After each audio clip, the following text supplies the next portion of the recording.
నమస్తే జగన్ అన్న. ఎక్కడన్నా చెప్పు. నేను ప్రత్తిపాడు హెడ్ క్వార్టర్ నుంచి వచ్చాము.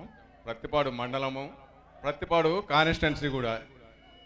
ఇలాంటి ఊర్లో గత 3 సంవత్సరాల నుంచి సాగునీరు అనేది లేకుండా పోయింది. ముఖ్యంగా ప్రత్తిపాడు సరౌండింగ్ ఏరియాలో మిరప సాగు అనేది చాలా ప్రధానమైన పంట. ఇక్కడ రైతులు ఎలాంటి రైతులు అంటే 25 నుండి 30 క్వింటాలు పంట పండించే శక్తి కలిగిన రైతులు. ఒక్క తడి నీళ్లు ఇవ్వగలిగితే 25 నుంచి 30 క్వింటాలు దిగుబడి వస్తుంది. అదే ఒక తడి నీళ్లు లేకపోతే 8 నుంచి 10 క్వింటాలు అవుతుంది. 8 నుంచి 10 క్వింటాలైనా 25 నుంచి 30 క్వింటాలైనా దిగుబడి వాళ్ళు పెట్టే పెట్టుబడిలో 10,000 15,000 కన్నా పెద్ద తేడా రాదు.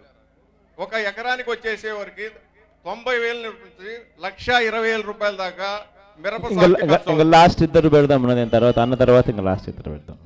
1,20,000 అవుతుంది. గత 3 సంవత్సరాల నుంచి ఒక్క తడికి కూడా నీళ్లు లేకపోవడం వల్ల రైతులు మొత్తం సర్వనాశనం అయిపోయారు. ఒక తడి కూడా ఒక్క తడి. ఆ సినిమాలు అంటారు చూరా, ఒక్క ఛాన్స్ అన్నట్టు ఒక్క తడి 25 క్వింటాలు పండిస్తామని రైతులు అడుగుతున్నారు. కానీ దమ్ము లేదు. పైగా మా కాన్స్టిట్యున్సీకి మంత్రి గారు కూడా ఉన్నారు. ఆయన ఉన్న 2 సంవత్సరాలు కూడా వాటర్ ఇవ్వలేదు. ఈ సంవత్సరం 570 అడుగులు వాటర్ ఉంటే ప్రత్తిపాడికి నీళ్లు ఇవ్వలేదు. దరిద్రమైన పరిస్థితిలో ఉన్నారు. బ్రహ్మాంద్ రెడ్డి 570 అడుగుల వాటర్ ఉంటే కనీసం ఒక్క తడి నీళ్లు ఇవ్వలేని దౌర్భాగ్యమైన గవర్నమెంట్ ఇది.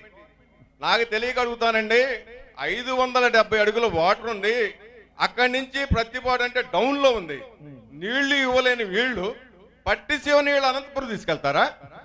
అంటే పైకి ఎత్తగలరా? అంత శక్తి ఉందా వీళ్ళకి? ఎందుకండి ఇవన్నీ గ్యాంబ్లింగ్ మాటలు. మేమేంటంటే నాన్నగారు ఉన్నప్పుడే ఈ పరిస్థితులన్నీ మాకు తెలుసు కాబట్టి ఆ రోజు మన రావి వెంకటరమణ గారు ఎమ్మెల్యేగా ఉన్నప్పుడు, సార్ ఈ కష్టాలు మేము పడలేము, మాకు ఇక్కడ ఎట్లపాడి నుంచి ఒక కాలం ఉంది, మా పూర్వీకుల టైంలో కాలం ఇచ్చారు, ఆ రోజు పొగాకు పండిస్తాం, మాకు కాలం వద్దన్నారు. ఇవాళ అయ్యా దయచేసి మేమంతా కూడా ముక్కుంటున్నాం, ఆ కాలువ కావాలి. ఆ కాలువ ఇస్తే మరలా 25-30 క్వింటాలు పంట పండిస్తాం. నల్ల రేగడి భూములు ప్రత్తిపాడు సరౌండింగ్ అంటే మామూలు భూములు కావు. ఈ రోజు మేము రమణ గారి కూడా మాట్లాడాం. మా ఆకాంక్ష ఏంటంటే మా రైతులు వచ్చేడు కూడా సరిగా పంట వర్షాలు పడవు, ఈ సాగునీరు రాదు కాబట్టి కాలువ భూములు ఎక్కడ ఉండే పోయి అక్కడ వ్యవసాయం చేసుకుందామని వలస కూలీలాగా వలస రైతులు తయారయ్యారని మీకు తెలియజేస్తున్నాను. మీకు మా యొక్క విజ్ఞప్తి ఏంటంటే ఎట్లపాడు దగ్గర నుంచి ఉన్న కాలువ మాకు నాన్నగారి టైంలో 300 కోట్లు శాంక్షన్ చేసి 303 కోట్లు సర్వే నిమిత్తం కూడా శాంక్షన్ చేశారు, సర్వే కూడా చేయించారు. అకాల మరణం వల్ల ఆ ప్రాజెక్ట్ ఆగిపోయి ఉంది. మా కోరిక ఏంటంటే ఇప్పుడు వాళ్ళు నీళ్లు ఇవ్వరు, మేము పంట పండించుకునేది కూడా లేదు, ఎక్కడో సాడిపోయి మేము పంట పండించుకుంటాం. కనీసం మీరు ముఖ్యమంత్రిగా అయిన తర్వాత మాకు ఈ కాలువ కావాలి, మా కోరిక ఇది మా కోరిక అండి. మాకు మేము ఒక విజ్ఞాపన పత్రం కూడా తీసుకొచ్చాము, అవి మీ అనుమతిస్తే మీకు ఇస్తాం. పేపర్ పంపించండి బాబా. ఇంకా లాస్ట్ ఇద్దరు మీ ఇష్టం. నా పేరు బివి శివరావు అమ్మ, పెదనందిపాడు మండలం, నాగులపాడు గ్రామం. సార్ ప్రస్తుతం అవినీతి గురించి రైతుకు సంబంధించిన విషయాల్లో మీ పేరు ఏం పేరునా? బివి శివరావు, నాగులపాడు. చెప్పు శివన్న. మీరు ఓదార్పు యాత్రప్పుడు ఒక రోజు నా ఇంట్లో స్టే చేశారన్న, చాలా పునీతుడు నేను. మీరు మా ఇంట్లో అడుగు పెట్టడం నా అదృష్టంగా భావించాను. ఇప్పుడు అవినీతి గురించి రైతుకు సంబంధించిన ఒక విషయం చెప్తానన్నా మీ దృష్టికి. మండలాల్లో ప్రస్తుతం చంద్రబాబు నాయుడు గారు వచ్చినాక వెబ్ ల్యాండ్ అని ఒకటి పెట్టాడు. ప్రతి రైతు పొలం కూడా ఆన్లైన్లో ఎక్కిస్తున్నామని చెప్పాడు. అదేంటో రైతుకు నిజంగా తెలియదు. ఉపాధి తర్వాత ఈ పొలాలు 100కి 80% కూడా సక్రంగా ఎక్కలేదు. 20 నుంచి 30% తప్పులు తడక. ఒక రైతుకి ఎక్కాల్సిన భూమి ఇంకో రైతుకి ఎక్కుద్ది, ఒక రైతుకు తక్కువ, ఒక రైతుకి ఎక్కువ పొలం ఎక్కింది. దీన్ని సరి చేసుకోవాలి అంటే మండలాల చుట్టూ కనీసం ప్రతి గ్రామాన్ని నుంచి రోజుకు 4-5 రైతులన్నా మండలం చుట్టూ తిరుగుతారు పనులు మానుకొని. గవర్నమెంట్ భూములు కూడా వాళ్ళు తెలుగుదేశం వాళ్ళు కూడా రాపించుకుంటారు. అలాంటి ఎన్నో జరుగుతున్నాయి అన్న, మనకు తెలియకుండా చాలా జరుగుతున్నాయి. ఒక్కొక్కసారి దానికోసమే చేసినారేమో అని చెప్పి కూడా క్లియర్ కట్ గా కూడా ఒక్కొక్కసారి అనిపిస్తుంది. పాస్ పుస్తకాలు కూడా వద్దన్నారు, ఎందుకంటే ఆన్లైన్ లో ఎక్కడెక్కడ ఉన్న భూములు రాజకీయ నాయకులు దొబ్బేయటం కోసం. ఇంత తప్పులు తడగ్గా ఉన్న దాన్ని పోతే దానికి మార్గం ఏం చెప్తారంటే, అయ్యా నీ పొలాన్ని సర్వే చేయించుకో, నీ అధీనంలో ఉంది అని చెప్పి రుజువు చేసుకోమంటారు. అలాంటి సర్వేకి పోయి 450 రూపాయలు మీ సేవలో డబ్బులు కడితే ఆయన ఎప్పుడో తీరినప్పుడు సర్వేర్ గారు వస్తాడు, నెలకో 2 నెలలకో వచ్చి దాన్ని కొలిసిన తర్వాత దానికి ఏమడుగుతారంటే, అది మీకు చెప్పొచ్చో లేదో నాకైతే తెలియదు, నిజంగా మేము అనుభవిస్తున్నాం కాబట్టి చెప్తున్నాను, వేల రూపాయల్లో 3000 నుంచి 5000 ఎవడన్నా పొలం రైతు అమ్ముకుంటే 10,000 అడిగిన రోజులు కూడా ఉన్నాయి. ఆ రైతు తన భూమి, తన పూర్వీకులు ఇచ్చిన భూమి తన పేరు మారటానికి వీళ్ళకి సర్వేర్కి జీతాలు ఉంటాయి, అయినా సరే 3000 నుంచి 5000, 10,000, ఇంకా సిటీల్లో అయితే ఎక్కువ ఉంటాయో మనకైతే తెలియదు. ఇక్కడ రైతులు పంటలు పండించేవాళ్ళం. ఈ పొలాలు ఎక్కక ప్రతిరోజు ప్రతి ఊరు నుంచి కనీసం 3-4 రైతులు, ఇక మండలాన్ని స్థాయిలో లెక్కేసుకోండి, ఒక్క సర్వేర్ ఉంటాడు అక్కడ, 16 ఊళ్ళు 20 ఊళ్ళు ఉంటాయి ప్రతి మండలంలో. నిజంగా ఇది మన అదృష్టం బాగుండి మీరు గనక అధికారంలోకి మన ప్రభుత్వం వస్తే ఇలాంటి చర్యల్ని కఠినంగా తీసుకొని సరైన దారిలో పెట్టాలని కోరుకుంటున్నానన్నా. నేను చేద్దాం శివన్న. భూములకు సంబంధించి మొత్తం ఈ 4 సంవత్సరాల్లో వీళ్ళు చేసిన ప్రతి ట్రాన్సాక్షన్లోకి పోతాం ఉన్నారు, లోతులేకి పోవడమే కాకుండా చాలా చాలా ట్రాన్స్పరెంట్గా ఎవరెవరైతే భూములు నిజంగా వాళ్ళ చెందాల్సిన భూములు ఎవరికైతే ఉన్నాయో వాళ్ళ ప్రతి ఎకరా కూడా భూమి వాళ్ళకి ఇప్పించే కార్యక్రమం చేస్తామని చెప్పి ఖచ్చితంగా చెప్తా ఉన్నాను. ఎందుకంటే ఇది రాష్ట్ర వ్యాప్తంగా కూడా ఇది స్కాములమయం చేసినారు. ఇష్టం వచ్చినట్టుగా భూములు వాళ్ళు ఇష్టం వచ్చిన పేర్లలో రాపించుకునే కార్యక్రమాలు చేస్తున్నారు. ఇష్టం వచ్చినట్టుగా దీన్ని స్కాములమయం చేస్తూ ఆ విశాఖపట్నంలో అయితే మనం అందరం కూడా నివ్వరపోయే పరిస్థితులు మనం అంతా కూడా చూసాం. ధర్నా కూడా నేను కూడా పోయి ధర్నా చేయాల్సి వచ్చింది. ఇష్టం వచ్చినట్టుగా చేసిన ఈ పరిస్థితిని పూర్తిగా మారుస్తామని చెప్పి మీ అందరికీ కూడా హామీ ఇస్తా ఉన్నాను. ఇంకా లాస్ట్ అన్నా, ఎవరైనా ఉంటే ఇంకా లాస్ట్ ఒక్కరు చెప్పునా. రాజన్న బిడ్డకి స్వాగతం. చెప్పునా. రాజశేఖర రెడ్డి గారు బతికుండగా లాస్ట్గా ఒక్కరు మేమందరూ నేను కూర్చుంటే వెనకలోకి కనిపిస్తుంది, లేకపోతే వెనకలోకి కనపడుతున్నా. కూర్చోండి. రాజశేఖర రెడ్డి గారు బతికుండగా ప్రతి పేద రైతు కూర్చోవాలన్న వెనకలో కళలో చూసాం. నేను ఒకటే విజ్ఞప్తి చేస్తున్నా సోదరుడు జగన్కి. చెప్పిన రాజశేఖర రెడ్డి గారు ఏ విధంగా అయితే పేదవాళ్ళని కానీ పేద బడుగును వర్గాలు కానీ ఏ కులమైన రైతు వారిలో ఉండి కౌలు భూములు చేసుకుని పండించే వాళ్ళకు కూడా మన జగన్ గారు ఇప్పుడు ఒక వాగ్దానం చేశారు. 12,500 ఇస్తానని ముందుగానే చెప్పారు.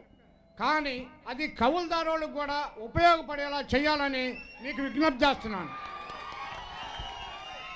ఈ కౌలుకు సంబంధించిన కౌలు రైతులకు సంబంధించి నిజంగా నేను కూడా సూచనలు సలహాలు తీసుకుంటున్నాను. దీనికి సంబంధించి ఇంకా మెరుగైన సూచనలు సలహాలు ఎక్కడెక్కడి నుంచి తీసుకొస్తామో ఆ సూచనలు సలహాలు కూడా ఖచ్చితంగా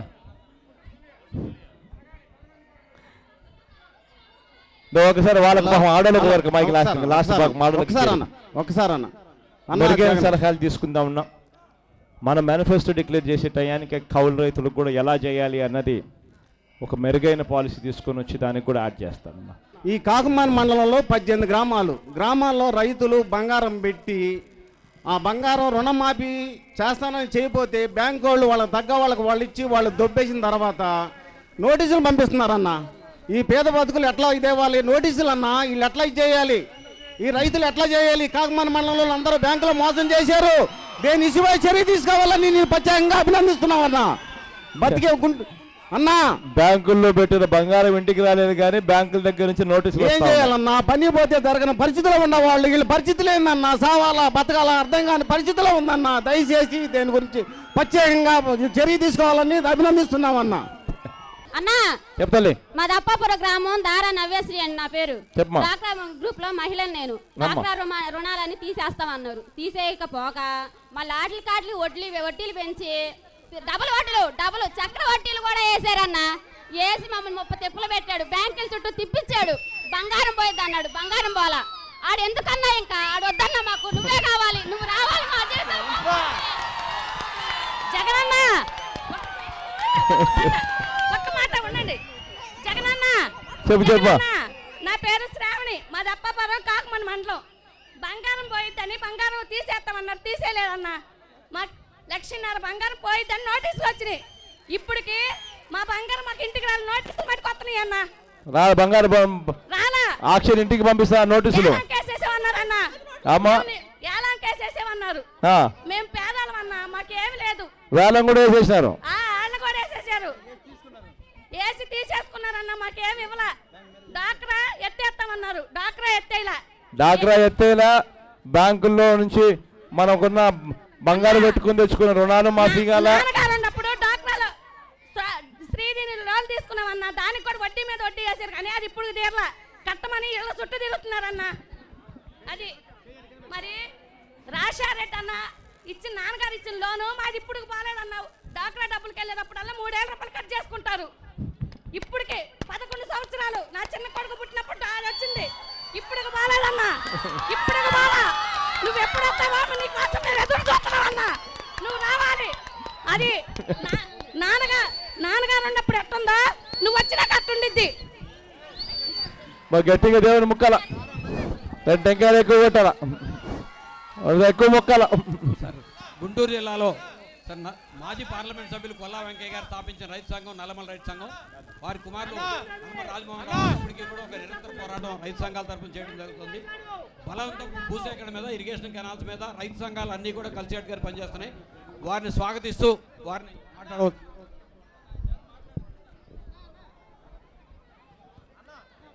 జగన్మోహన్ రెడ్డి గారు, పెద్దల కోటిరెడ్డి గారు, కృష్ణదేవరాయలు గారు, సుచరిత గారు, రమణ గారు, ఇక్కడ ఉన్నటువంటి పెద్దలందరికీ నమస్కారం. మన ప్రాంతం కరువులకి వరదలకి నిలయం. ఈ ప్రాంతంలో భూగర్భ జలాలు లేవు, బోర్లు ఏవి పనికిరావు. ఈ ప్రాంతం 80 సంవత్సరాల నుంచి పెదనందిపాడు నుండి ఇక్కడి వరకు కూడా నీరు కావాలని చెప్పి అనేక పోరాటాలు చేసింది. బ్రిటిష్ వాళ్ళు ఉన్నప్పుడే 1936లోనే పెదనందిపాడు హై లెవెల్ ఛానల్ కావాలని చెప్పేసి ఆ రోజున ఈ ప్రాంత ప్రజలు పోరాడారు.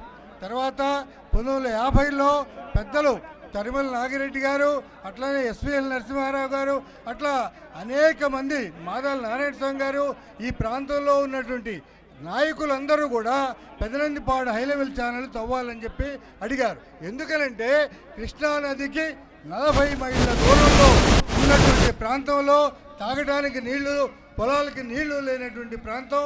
ఈ ప్రాంతంలో భూగర్భ జలాలు కూడా లేవు. ఈ ప్రాంతానికి నీరు కావాలని అనేకమైనటువంటి ఆందోళనలు 80 సంవత్సరాల నుంచి, 1-2 సంవత్సరాలు కాదు, 80 సంవత్సరాల నుంచి చేస్తున్నా కానీ ఇంతవరకు ఏ ప్రభుత్వం కూడా నీరు ఇవ్వలేదు.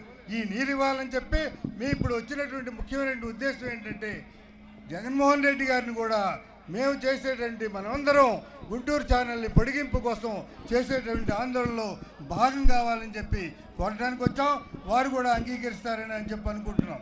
రెండోది ఏంటంటే, మనది వర ప్రాంతం, వరద ప్రాంతం.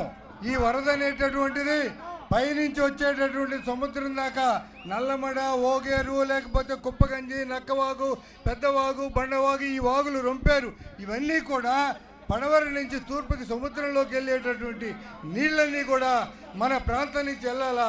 కానీ వాగులు వెడల్పుగా లేనందువల్ల, వెడల్పుగా చేయనందువల్ల, నాగార్జున సాగర్ మురుగును తీసుకొచ్చి దాంట్లో కలిపినందువల్ల తీవ్రమైనటువంటి వరదలు వస్తున్నాయి. 2013లో వచ్చినప్పుడు వరదలప్పుడు ఇక్కడ సీఎం గారు మంత్రిగా ఉండి ఢిల్లీ తీసుకెళ్లాడు. మమ్మల్ని తీసుకెళ్లి కిరణ్ కుమార్ రెడ్డి గారితో కలిపి మీకు డబ్బులు ఇప్పిస్తా అన్నాడు. ఏమి డబ్బులు రాలేదు. అట్లానే 2016లో ఈ ఊళ్ళోనే చంద్రబాబు నాయుడు గారు బహిరంగ సభలో చంద్రబాబు నాయుడు గారు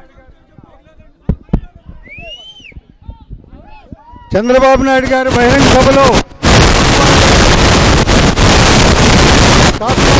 సభలో చంద్రబాబు నాయుడు గారు ముఖ్యమంత్రిగా వరద వచ్చినప్పుడు ఇక్కడ ప్రకటించారు 374 కోట్లు ఇస్తున్నామని చెప్పి, సర్వే చేస్తున్నామని సర్వే చేశారు.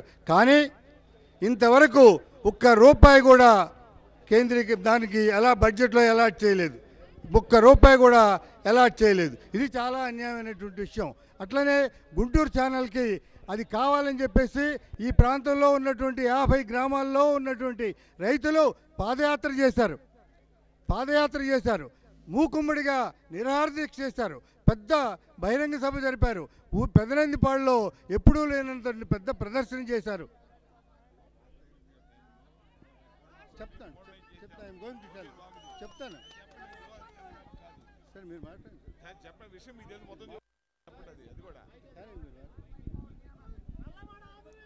అన్న దగ్గర నుంచి ఆర్జీ కాపీ తీసుకొని మెన్షన్ చేసిన ఈ 2 విషయాలను కూడా పూర్తిగా పరిగణలోకి తీసుకుని ఖచ్చితంగా అయ్యేట్టుగా కూడా ఖచ్చితంగా చేస్తామని కూడా చెప్తా ఉన్నాను. ఇవాళ ఇక్కడికి కూడా వచ్చిన ప్రతి రైతన్నకు, ప్రతి అక్క చెల్లెమ్మకు, ప్రతి అవ్వ, ప్రతి తాతకు పేరున హృదయపూర్వకంగా కృతజ్ఞతలు తెలియజేసుకుంటూ సెలవు తీసుకుంటా ఉన్నాను. ఇచ్చిన సలహాల్లో చాలా మటుకు మంచి సలహాలు. ఆ సలహాలను ఇంప్లిమెంట్ చేసే దిశగా ఏ మేరకు చేయగలుగుతామో ఆ మేరకు పూర్తిగా ప్రతి సలహాను తీసుకుంటూ ఇంప్లిమెంట్ చేసే దిశగా అడుగులు వేస్తామని మరొకసారి చెప్తూ కృతజ్ఞతలు తెలుపుకుంటూ సెలవు తీసుకుంటా ఉన్నాం.